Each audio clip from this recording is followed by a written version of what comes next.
है किसान, भरपाई हो पूरी अगर फसल का हो नुकसान। जब AIC का है साथ तो ना डर ना फिक्र की बात। Agriculture insurance company of India limited, AIC।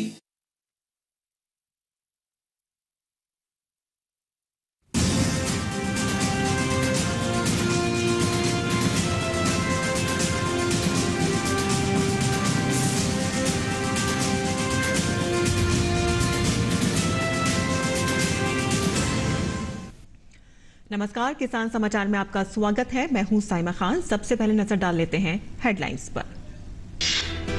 प्रधानमंत्री नरेंद्र मोदी ने शुक्रवार को कर्नाटक के मंगलुरु में 3,800 करोड़ रुपए की 8 परियोजनाओं का किया लोकार्पण और शिलान्यास। पीएम मोदी ने मछुआरों को प्रधानमंत्री किसान कार्ड भी किए वितरित। कहा कि सरकार ने मुद्रा, पीएम सम्मान निधि, स्वनिधि योजना और किसान क्रेडिट कार्ड से लोगों को बनाया है सशक्त। रिजर्व बैंक किसान क्रेडिट कार्ड के पूर्ण डिजिटीकरण की प्रायोगिक परियोजना करेगा शुरू। ये परियोजना चुनिंदा जिलों में की जाएगी शुरू। रिजर्व बैंक नवाचार केंद्र ने केसीसी लैंडिंग को किया है विकसित। प्रस्तावित डिजिटीकरण से किसान क्रेडिट कार्ड से ऋण लेने की प्रक्रिया में मिलेगी मदद। केंद्रीय मंत्री गिरिराज सिंह ने कहा कि नवीकृत राष्ट्रीय पंचायत पुरस्कारों की चयन प्रक्रिया में सभी ग्राम पंचायतों की भागीदारी की जाए सुनिश्चित। 10 सितंबर से शुरू होगी आवेदन आमंत्रित करने की प्रक्रिया। पंचायती राज मंत्रालय 24 अप्रैल को मनाता है राष्ट्रीय पंचायती राज दिवस। उत्तर प्रदेश सरकार ने निःशुल्क बीज मिनीकिट्स वितरण योजना को दी मंजूरी। किसानों को मुफ्त में दिए जाएंगे प्रमाणित बीज। 8,000 रुपए प्रति हेक्टेयर का होगा फायदा। चयनित किसानों में 30% महिला किसानों की भागीदारी की जाएगी सुनिश्चित। सुविधा का लाभ कृषकों को प्रथम आवक प्रथम पावक के आधार पर कराए जाएंगे उपलब्ध। और अब समाचार विस्तार से। प्रधानमंत्री नरेंद्र मोदी ने शुक्रवार को कर्नाटक के मंगलुरु में 8 परियोजनाओं का लोकार्पण और शिलान्यास किया। पीएम मोदी ने इस मौके पर मछुआरों को प्रधानमंत्री किसान कार्ड का भी वितरण किया। उन्होंने कहा कि कोरोना काल के समय लिए गए निर्णयों का असर आज के जीडीपी के आंकड़ों में दिखने लगा है।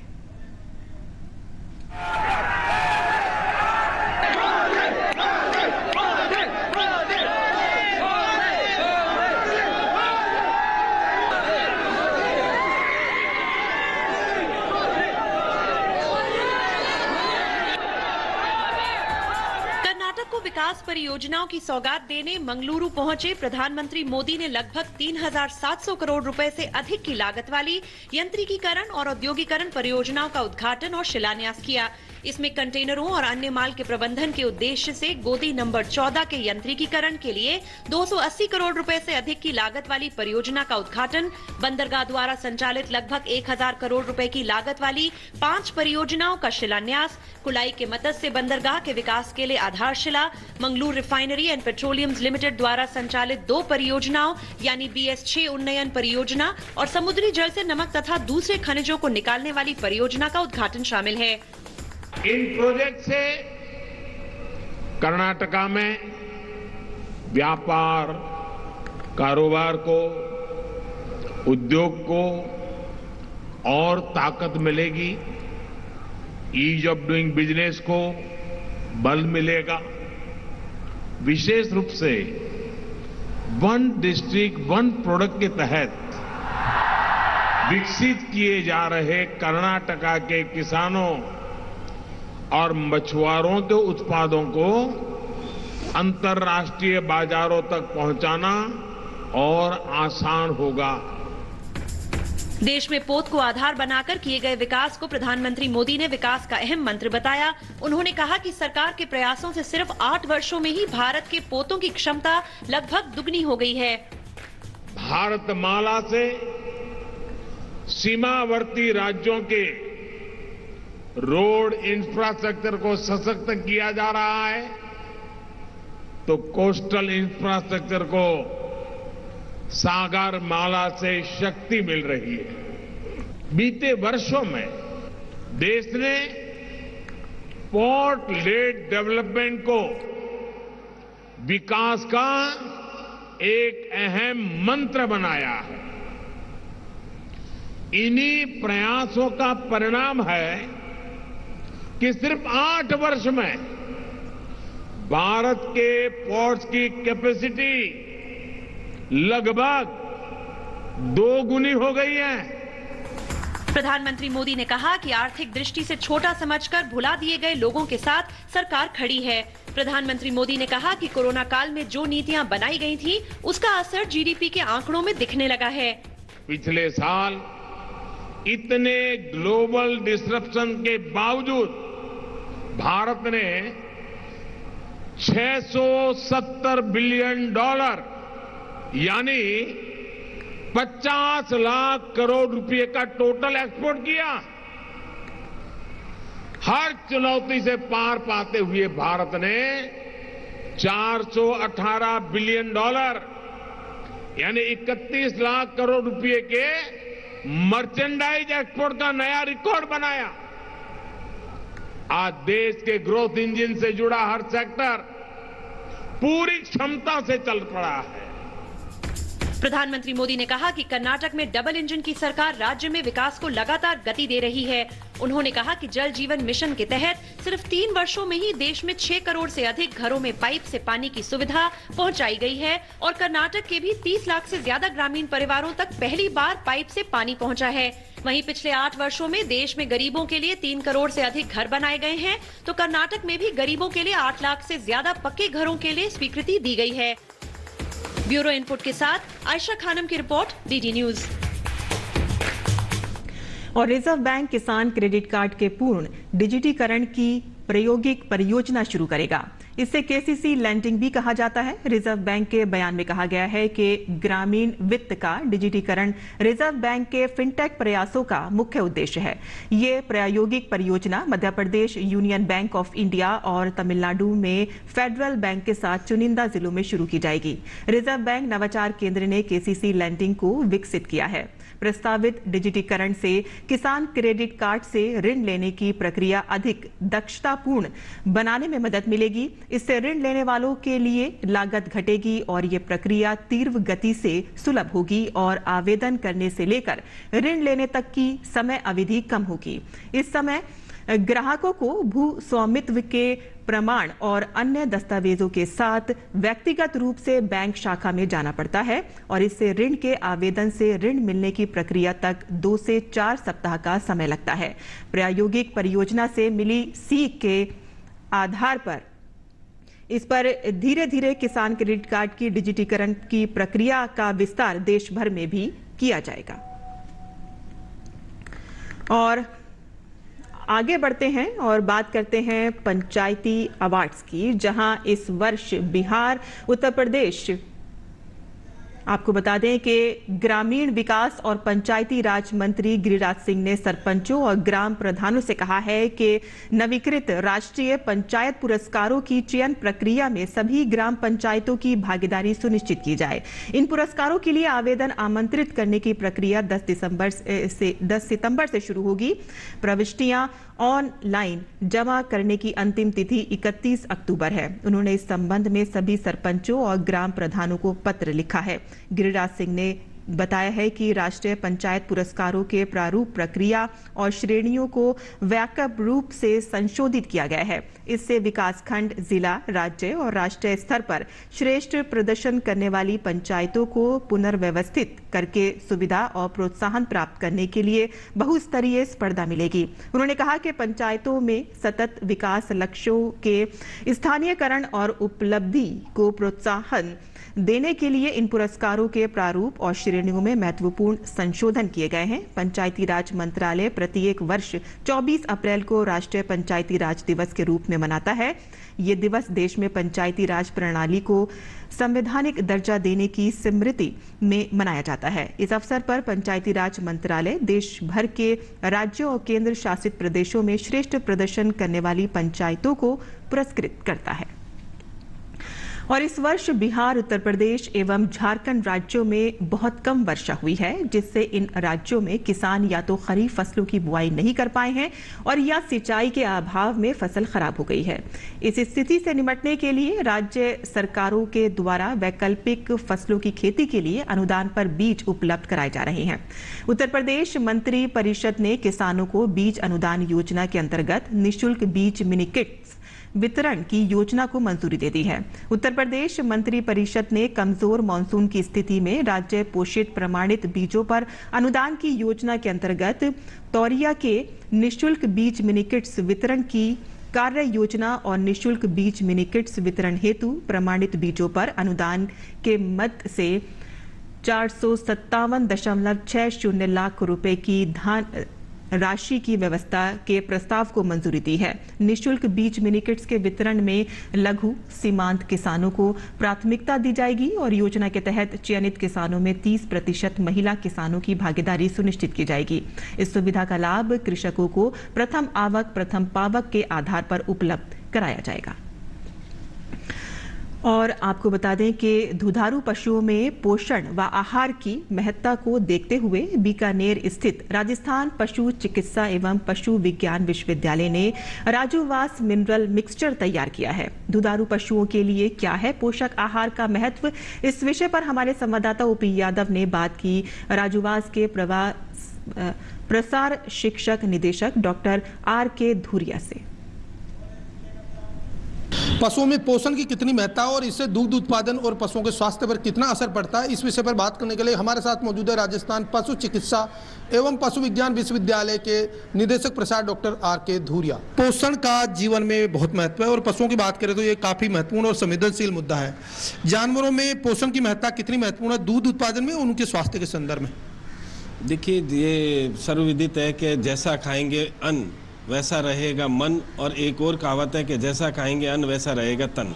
तो ये कहावत जो खाली मानव के लिए ही सही नहीं है, ये हमारे पशु उनके लिए भी बहुत ज़रूरी है, क्योंकि जैसा हम उसको आहार देंगे उतना ही वो पशु जो है स्वस्थ रहेगा, उत्पादक रहेगा और प्रजनन योग्य रहेगा। जानवरों में इम्यूनिटी के तौर पे अगर बात करें तो पोषण कितना महत्वपूर्ण है, क्योंकि लंपी पॉक्स बीमारी में भी जानवरों में इम्यूनिटी का भी काफी बड़ा रोल रहा। संतुलित आहार में सभी पोषक तत्व होते हैं और पोषक तत्व में खाली ये नहीं है कि हम पशु को जो है कार्बोहाइड्रेट दे रहे हैं चारे के रूप में या प्रोटीन दे रहे हैं दाल के रूप में, दाल की चूरी के रूप में, सारे आवश्यक तत्व मिलने चाहिए।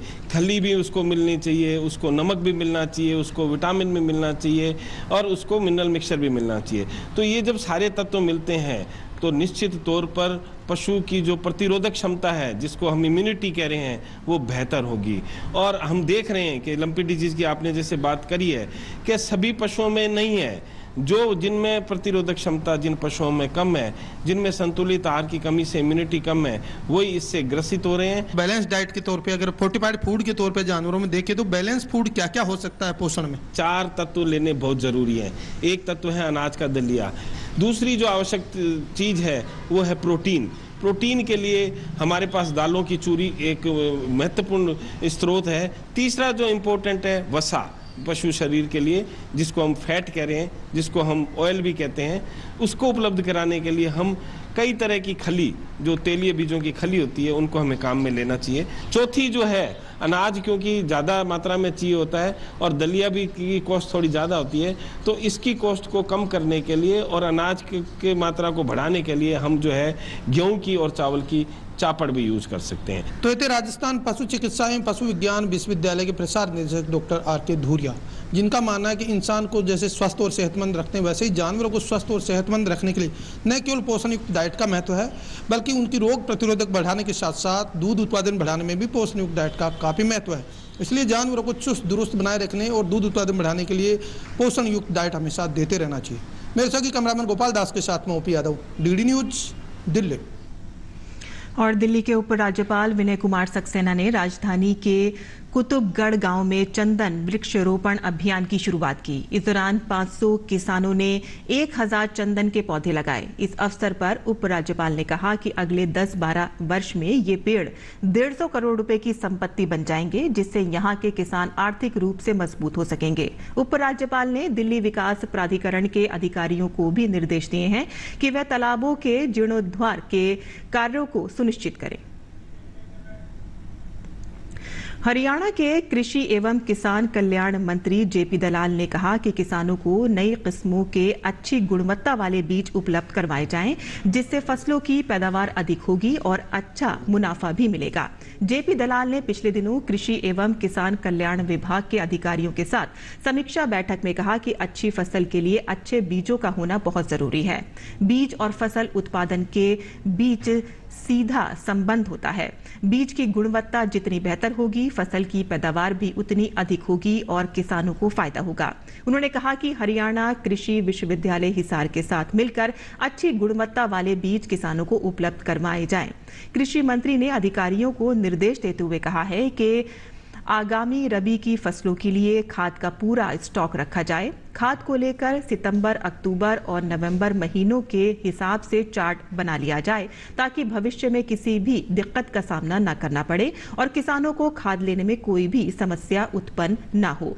दलाल ने अधिकारियों को निर्देश देते हुए कहा है कि एक कमेटी बनाई जाए जो गुजरात व महाराष्ट्र राज्यों का दौरा कर कृषि व बागवानी क्षेत्र की नई किस्मों के बारे में जानकारी हासिल करें कि वहां पर नई किस्म के माध्यम से किसानों को कैसे लाभ दिया जा रहा है, ताकि प्रदेश के किसानों के हित में नई योजना बनाकर लाभ दिया जाए। इस अवसर पर कृषि एवं किसान कल्याण विभाग की अतिरिक्त मुख्य सचिव डॉक्टर सुमिता मिश्रा व महानिदेशक डॉक्टर हरदीप सिंह सहित विभाग के अन्य अधिकारी भी मौजूद रहे।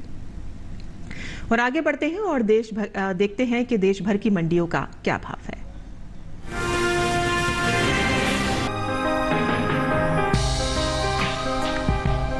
शुक्रवार को कृषि उपज मंडियों में प्याज के सौदों में नरमी के साथ कारोबार हुआ।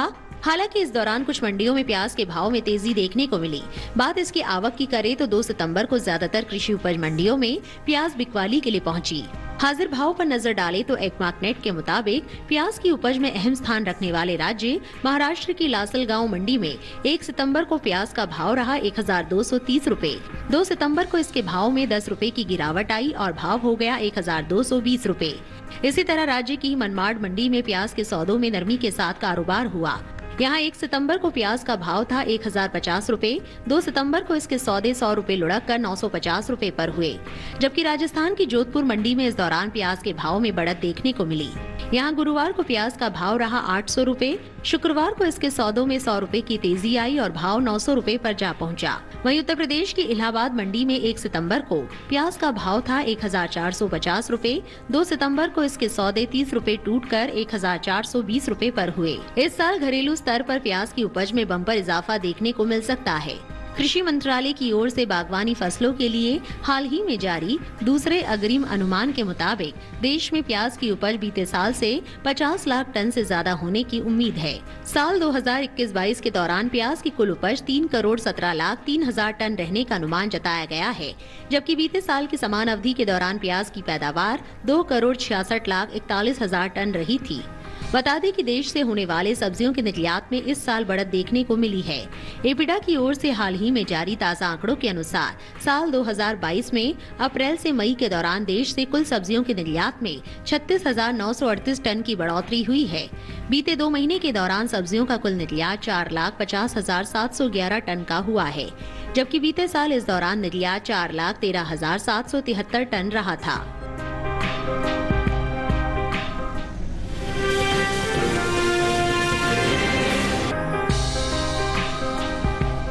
कृषि उपज मंडियों में सेब की आवक सामान्य बनी हुई है। शुक्रवार को ज्यादातर मंडियों में सेब के सौदों में मिला जुला रुख देखने को मिला। कई मंडियों में भाव चढ़ते उतरते रहे, जबकि कुछ मंडियों में इस दौरान सेब के सौदों में कोई बदलाव नहीं हुआ। बात इसके हाजिर भाव की करें तो एक्मार्कनेट के मुताबिक चंडीगढ़ मंडी में 1 सितंबर को सेब का भाव रहा 6,500 रुपए। 2 सितंबर को इसके सौदों में कोई बदलाव नहीं हुआ और भाव 6,500 रुपए पर बना रहा। जबकि छत्तीसगढ़ की दुर्ग मंडी में इस दौरान सेब के सौदों में नरमी के साथ कारोबार हुआ। यहाँ 1 सितंबर को सेब का भाव था 11,000 रुपए। 2 सितंबर को इसके सौदों में 1000 रुपए की भारी गिरावट आई और भाव हो गया 10,000 रुपए। इसी तरह हिमाचल प्रदेश की कांगड़ा मंडी में 1 सितंबर को सेब का भाव रहा 5,000 रुपए। 2 सितंबर को इसके सौदे 500 रुपए लुढ़क कर 4,500 रुपए पर हुए। वहीं जम्मू कश्मीर की पुलवामा मंडी में इस दौरान सेब के भाव में मजबूती देखने को मिली। यहां गुरुवार को सेब का भाव था 4,062 रुपए। शुक्रवार को इसके सौदों में 488 रुपए का भारी उछाल आया और भाव 4,550 रुपए पर जा पहुंचा। इस साल सेब की पैदावार में बढ़त का अनुमान है। कृषि मंत्रालय की ओर से बागवानी फसलों के लिए जारी दूसरे आंकलन के अनुसार साल 2021-22 में सेब की पैदावार 24,37,000 टन हो सकती है, जबकि साल 2020-21 के दौरान उपज का ये आंकड़ा 22,76,000 टन रहा था। यानी सेब की पैदावार बीते साल के मुकाबले 1,61,000 टन ज्यादा होने की उम्मीद है। बता दें कि इस साल अप्रैल से मई महीने के दौरान देश से होने वाले फलों का निर्यात बढ़ा है। एपिटा की ओर से जारी ताज़ा आंकड़ों के अनुसार फलों की निर्यात में 3,269 टन की बढ़त देखने को मिली है।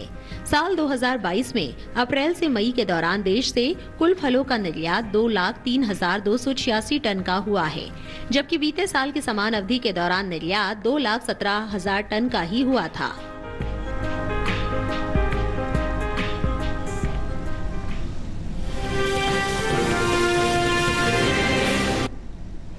और अब बात मौसमी खेती की करते हैं और देखते हैं किसान इस मौसम में कैसे रखें अपने खेतों का ध्यान।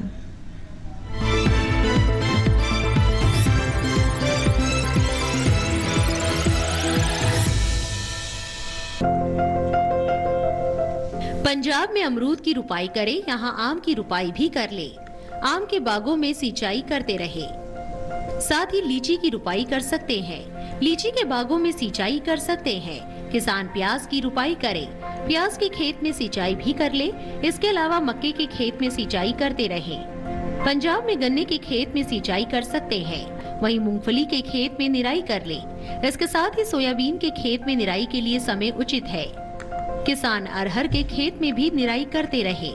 यही फूलगोभी की रुपाई कर सकते हैं। फूलगोभी के खेत में सिंचाई कर ले। इसी तरह आंवले की रुपाई करें। उत्तर प्रदेश में फूल गोभी की रुपाई कर ले। किसान पत्ता गोभी की भी रुपाई करे। यही मक्के के खेत में पर्याप्त नमी बनाए रखे। मक्के के खेत से जल निकासी का उचित प्रबंध करते रहे। साथ ही मूंगफली के खेत में निराई कर ले। इस समय मूंगफली में कीट लगने की संभावना बनी हुई है। ऐसे में मूंगफली में कीटों से बचाव के लिए कृषि विशेषज्ञों की सलाह से कीटनाशक का छिड़काव कर ले। वहीं ज्वार की बुआई करते रहे। ज्वार के खेत से पानी की निकासी की व्यवस्था करें। उत्तर प्रदेश में धान की रुपाई कर सकते हैं। किसान लाल मिर्च की रुपाई कर ले। इसके अलावा अरहर के खेत से जल निकासी का प्रबंध करें।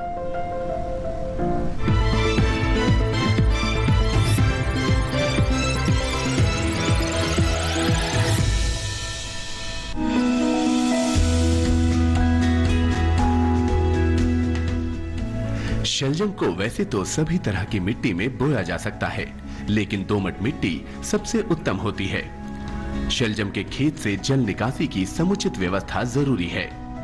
पूसा कंचन, पूसा श्वेता और पंजाब श्वेत, पूसा स्वर्णिमा और स्नोबॉल इसकी प्रमुख किस्में हैं। 1 हेक्टेयर खेत के लिए 3 से 4 किलोग्राम बीज पर्याप्त होता है। बुआई कतारों में करें, लेकिन बरसात के मौसम में मेड़ों पर लगाना ज्यादा अच्छा रहेगा। कतार से कतार की दूरी 30 से 45 सेंटीमीटर यानी 1.5 से 2.5 हाथ रखें, जबकि बीज से बीज की दूरी 10 से 15 सेंटीमीटर यानी आधे से पौना हाथ। बुआई के 8 से 10 दिन बाद पहली सिंचाई करें। उसके बाद जरूरत पड़ने पर 10 से 12 दिन के अंतराल पर पानी देते रहें। बोने के 25 से 30 दिन बाद मिट्टी चढ़ा दें। इसकी 2 से 3 निराई और गुड़ाई करनी पड़ती है। शलजम में व्हाइट रस्ट, सर्कोस्पोरा, पीला रोग, ऑल्टरनेरिया और पर्ण अंगमारी जैसी बीमारियां हो सकती हैं। शलजम में माहू, मूंगी, बालदार कीड़ा, सुंडी, आरा मक्खी और डायमंड बैक मोथ जैसे कीट भी हमला कर सकते हैं।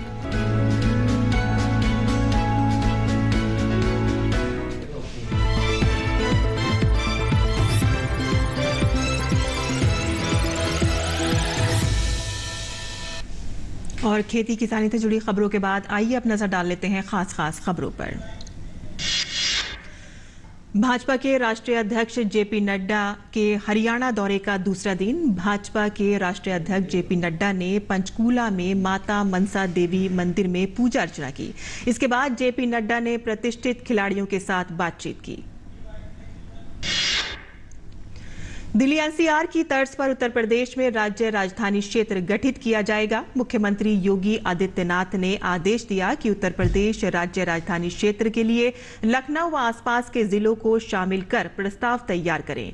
राज्य राजधानी क्षेत्र में लखनऊ के साथ साथ उन्नाव, सीतापुर, रायबरेली, बाराबंकी, कानपुर नगर और कानपुर देहात को भी शामिल किया जा सकता है। मणिपुर में जनता दल यूनाइटेड के 5 विधायक कल सत्तारूढ़ बीजेपी में शामिल हो गए। मणिपुर विधानसभा के सचिव के मेघजीत सिंह ने इसको लेकर जानकारी दी। इसी साल मार्च महीने में मणिपुर विधानसभा चुनाव के नतीजे सामने आए थे, जिसमें बीजेपी सबसे बड़ी पार्टी बनकर उभरी थी। जदयू ने इस साल मार्च में विधानसभा चुनाव में 38 सीटों पर प्रत्याशी उतारे थे, जिसमें से 6 सीटों पर उन्हें जीत मिली थी। उत्तर प्रदेश के बाराबंकी में एक दर्दनाक सड़क हादसा हुआ है। बहराइच के रूपेडीहा से गोवा जा रही एक डबल डेकर बस को तेज रफ्तार ट्रक ने पीछे से जोरदार टक्कर मार दी। हादसे में 4 लोगों की मौके पर ही मौत हो गई और कई लोग घायल हुए हैं। घायलों को जिला अस्पताल में भर्ती कराया गया है। सभी मृतक नेपाली हैं। राज्य के मुख्यमंत्री योगी आदित्यनाथ ने हादसे पर दुख जताया है। मुख्यमंत्री ने जिला प्रशासन को घायलों का समुचित उपचार कराने के निर्देश दिए हैं। स्वास्थ्य और परिवार कल्याण मंत्रालय के मुताबिक देश भर में पिछले 24 घंटों में 6,168 मामले दर्ज किए गए हैं। वहीं पिछले 24 घंटों में 9,685 मरीज उपचार करवाकर स्वस्थ हो चुके हैं, जिसके बाद देश में रिकवरी रेट 98.68% हो गया है। वहीं साप्ताहिक पॉजिटिविटी रेट वर्तमान में 2.51% दर्ज किया गया है। और देश में टीकाकरण का आंकड़ा भी तेजी से बढ़ रहा है। कोविड महामारी के खिलाफ सबसे प्रभावी हथियार के रूप में शुरू किए गए टीकाकरण अभियान के तहत देश में अब तक 213.01 करोड़ से अधिक टीकों की खुराकें दी जा चुकी हैं। पिछले 24 घंटों में 25,83,000 से ज्यादा कोविड के टीके लगाए गए। और किसान समाचार में आज के लिए बस इतना ही। अनुमति दें। नमस्कार।